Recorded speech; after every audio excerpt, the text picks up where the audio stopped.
নম্বর, 7 নম্বর, 5 নম্বর, 14 নম্বর, আমাদের আহালিয়া, পাকুড়িয়া, এই সব অঞ্চল, আমার মনে হয় উত্তরা 7 থানার কোনো অঞ্চল বাকি নাই। অনেক ইউনিভার্সিটির ব্যাপারেও আমার কাছে খবর আসতেছে, ওই ইউনিভার্সিটির বর্তমানে কম বয়সী ছেলে মেয়েরাও এই কুফরি সংগঠনের সাথে সম্পৃক্ত হয়ে যাচ্ছে। বলেন আমাদের সচেতনতার দরকার আছে না নাই ভাই? সচেতনতা মানে মারামারির কিছু নাই।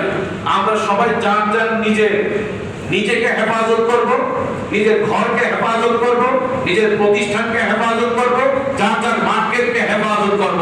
আজকের এই লিফলেট যেটা পরে আপনাদেরকে শোনালাম, এই লিফলেট নামাজের পরে আপনারা নিজেরা যেন সংগ্রহ করে রাখতে পারেন।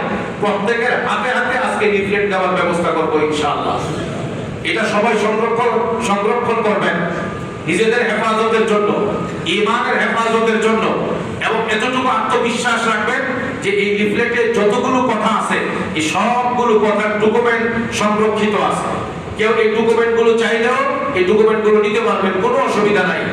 বাকি কথা এটা, এই সেলিমের বক্তব্য আমি শুনি, যেহেতু তার ব্যাপারে আমাকে জানতে হবে, এই জন্য আমি তার বক্তব্য, হিজবুত তাওহীদের কার্যক্রম সম্পর্কে আমি জানার খুব চেষ্টা করি, যাতে আমার দ্বারা কোনো রকমের সীমালঙ্ঘন হয়ে না যায়, বাড়াবাড়ি হয়ে না যায়। একটা যে কাজগুলো করতেছে, কাফের হওয়ার জন্য এত কিছু লাগে না, এই সামান্য কিছু নিয়ে নামলেই তো কাফের হয়ে যায়, ঈমান থাকে না। ওর তো আগা পুরা কুফরি কার্যক্রম নিয়ে নামছে। তো এই হিজবুত তাওহীদের সেলিমকে আমি দেখছি অনেকেই প্রশ্ন করে বলছে, আপনারা এইভাবে না বলে আলেমদের সঙ্গে বসেন না। তখন সে বলে, আরে আলেমদের সঙ্গে আমি বাহাসে বসবো কেন? এরা তো এই শত শত বছরের, 200-300 বছরের মাসলা মাসাইলের কিতাব নিয়ে তারা বলবে, আমি তো এই কিতাব মানিই না। এগুলো আমি, অন্য কেউ আমাকে বলছে, আমি শুনে শুনে বলতেছি, এইরকম না।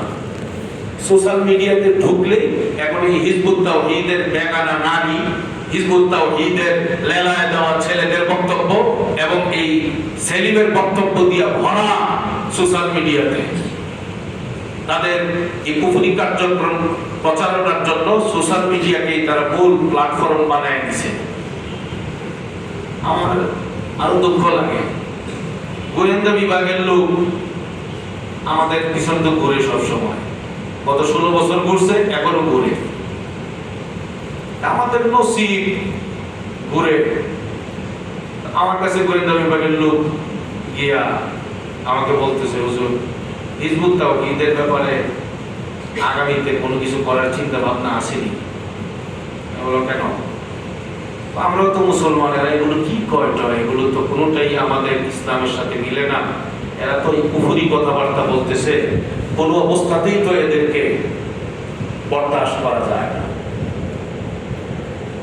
আপনার পরিচয় দেন, পরিচয় দেন। অনেক পরে আমি বললাম, আমি আপনার কথা বলি, আপনি গোয়েন্দার লোক, আপনি বলতে অসুবিধা কি? জি হুজুর। আমি বললাম, এই যে বিষয়টা আপনারা বুঝতেছেন যে এরা কুফরি সংগঠনের কাজ করে, কুফরি কার্যক্রম তারা পরিচালনা করে, তো এদেরকে থামায় দেওয়ার জন্য তো আপনারাই যথেষ্ট। আপনারা আইন প্রয়োগ করে, প্রশাসনের ভাইদেরকে বলে, আপনারা যদি এদেরকে সম্পূর্ণভাবে নিষিদ্ধ করে দেন, তাইলে তো সমাজের মধ্যে অস্থিরতা থাকে না। ওদেরকে কিছু না বইলা এখানে আইসা খুশাখুশি করেন আর বলেন যে আগামী দিনে হিজবুত তাওহীদের ব্যাপারে কি পরিকল্পনা আছে, কি আছে, এই আছে। বিশ্বাস করেন, পিছনের দিনগুলোতেও সরকার এদেরকে নামাইছে ইসলাম নিয়ে খেলবার জন্য। বর্তমান সরকার কি করবে সেটাও আমরা কিন্তু দেখার অপেক্ষায় আছি। আমাদের পরিষ্কার কথা, হিজবুত তাওহীদ নামছে কুফরি সংগঠনের, এটা একটা ধরন। কাদিয়ানী সংগঠন এর আগে থেকেই নেমে আসে মাঠে, নাস্তিক মুরতাদরা ইসলামের বিরুদ্ধে কাজ করে যাচ্ছে।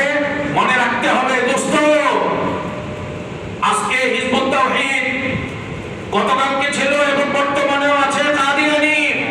ইসলামকে ধ্বংস করবার জন্য আছে নাস্তিক, ইসলামকে ধ্বংস করবার জন্য, ইসলামের মূল চেতনাকে নষ্ট করবার জন্য শত শত ইসলাম বিদ্বেষী, ইসলাম বিরোধী গ্রুপগুলো একের পর এক তৈরি হচ্ছে। বিশ্বাস করেন, যতদিন পর্যন্ত এই মিম্বরের সাথে আপনাদের জানাশোনার সম্পর্ক মজবুত না হবে, মিম্বরের আলেমদের সাথে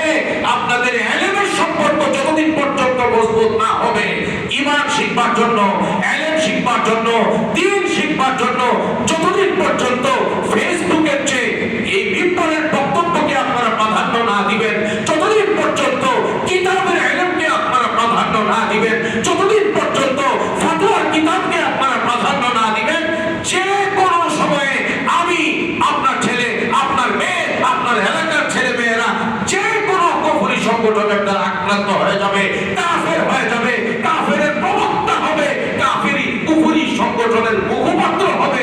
একটা পর্যায়ে গিয়ে আমরা আফসোস করা লাগবে।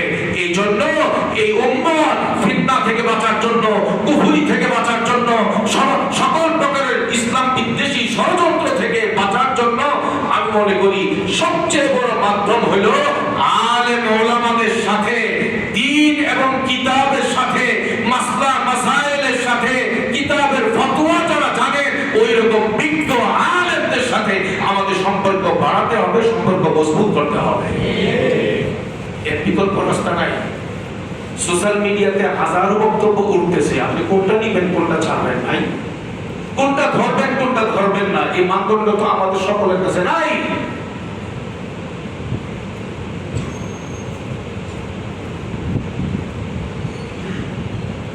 এজন্য আমি আপনাদের সকলের কাছে বিনীতভাবে অনুরোধ রাখছি যে নিজেদের মহল্লা, নিজেদের এলাকা, আমাদের মা বোন, এই সকলের ঈমান, সকলের ইজ্জত, সকলের আদর্শ, সকলের আখলাকের হেফাজতের জন্য আমাদেরকে অনেক সচেতন হতে হবে। আল্লাহ আমাদের সবাইকে হেফাজত করেন, আমিন, বুঝবার তৌফিক দান করেন। আমিন।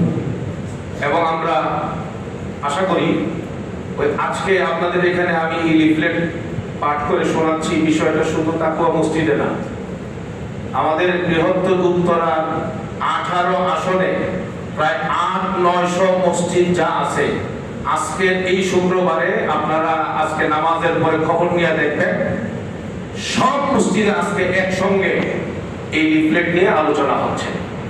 এবং আল্লাহর মেহেরবানি আমাদের সকল উলামায়ে কেরাম আমরা একযোগে ঈমানের হেফাজতের জন্য, ঈমান বিধ্বংসী সকল ষড়যন্ত্রের জড় উপড়ে ফেলার জন্য আমরা সবাই একযোগে কাজ করব, এই শপথ আমরা নিয়েছি এবং চাই আপনারাও সবাই এই পথে সাহাবাদের নমুনা হয়ে আপনারা সবাই আগায় আসবেন। সবাইকে আমরা ঈমানের হেফাজতের জন্য, ঈমানের পথে বাতিল প্রতিরোধে এবং সকল প্রকারের কুফরি কার্যক্রমকে রুখে দেওয়ার জন্য সাহাবাদের নমুনা হয়ে আপনাদেরকেও আমরা ঈমানি আন্দোলনের সঙ্গে পেতে চাই। আমরা সবাই থাকবো ইনশাআল্লাহ।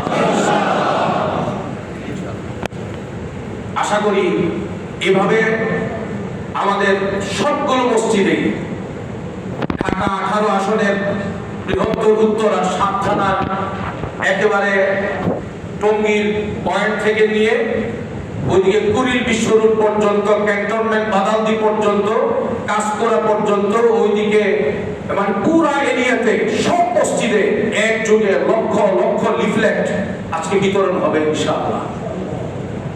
বলেন এটার দরকার আছে না নাই ভাই? এই সচেতনতার জন্যই আমরা এই কর্মসূচি হাতে নিয়েছি। পরবর্তী আরো কর্মসূচি আসবে। এক পর্যায়ে আমরা এই কুফরি কার্যক্রম থেকে জাতিকে সজাগ করবার জন্য, এই কুফরি কার্যক্রম সারা দেশে নিষিদ্ধ করবার জন্য আমরা ঈমানি আন্দোলনের সাথে আমরা মহাসমাবেশের ডাক দিতে চাই। আপনাদেরকে যদি আমরা ঈমানের পথে, আপনারাও যদি আমাদের সঙ্গে থাকেন, থাকবেন ইনশাআল্লাহ। ওই রকম পরিকল্পনাও আমরা হাতে নিচ্ছি। আমাদের কথা একটাই যে মুসলমান ঈমান ইসলাম নিয়ে থাকবে, এর বাইরে দেশ নিয়ে, জাতি গঠন নিয়ে, সমাজ নিয়ে সুন্দর মতো সবাই স্বাধীনভাবে কথা বলবে, আমাদের কোনো আপত্তি নাই। কিন্তু আমার ধর্মীয় অনুভূতিতে আঘাত করবে, আমার ইসলামের উপরে আঘাত করবে, আমার কোরআনের উপরে আঘাত করবে, আর বলবে এটা আমার সাংবিধানিক অধিকার, তোর সাংবিধানিক অধিকার আমরা বাংলার জমিনে কোনোদিন বাস্তবায়িত হতে দেব না। এটা কোনো সাংবিধানিক অধিকার আমার কলমে, আমার কলিজায় আঘাত করা, ধর্মীয় অনুভূতিতে আঘাত করা, মনের ব্যথা কাকে বুঝাবো? বিশ্বাস করেন, এই আলেমদের চিৎকারগুলো যদি না থাকে দোস্ত, এই মাওলানা সাহেবের এই চিৎকারগুলোকে দুর্বল মনে করবেন না। এই চিৎকারগুলো না থাকে, এই পুরা অঞ্চল কাদিয়ানীদের টার্গেটে পরিণত হবে, নাস্তিকদের টার্গেটে পরিণত হবে, বাতিলদের টার্গেটে পরিণত হবে। আর কিছু পাইবা না পাই, আল্লাহকে পেয়ে দুনিয়া থেকে যেতে চাই, ইসলাম নিয়ে কবরে যেতে চাই, এই মানসা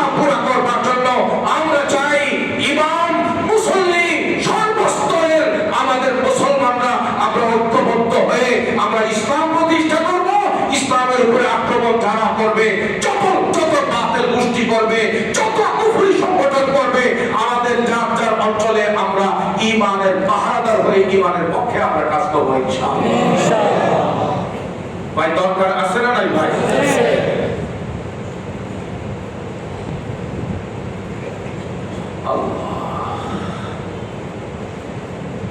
এই পর্যন্ত আপনাদের সামনে কুফরি সংগঠন হিজবুত তাওহীদের ব্যাপারে সজাগ করবার জন্য সামান্য আমি দুর্বল এরপর আপনাদের সামনে পেশ করলাম।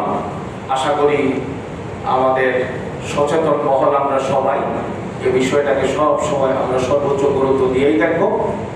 অন্তত এতটুকু করব, হিজবুত তাওহীদের কোনো ছেলে মেয়েরা তাদের যে পত্রিকা, তাদের যে লিটারেচার, তাদের যে লিফলেট, তাদের কোনো কার্যক্রম নিয়ে আমাদের কোন এরিয়ার ভিতরে কেউ যেন ঢুকতে না পারে, এই ব্যাপারে আমরা সবাই সজাগ থাকবো, সজাগ ভূমিকা পালন করবো ইনশাআল্লাহ।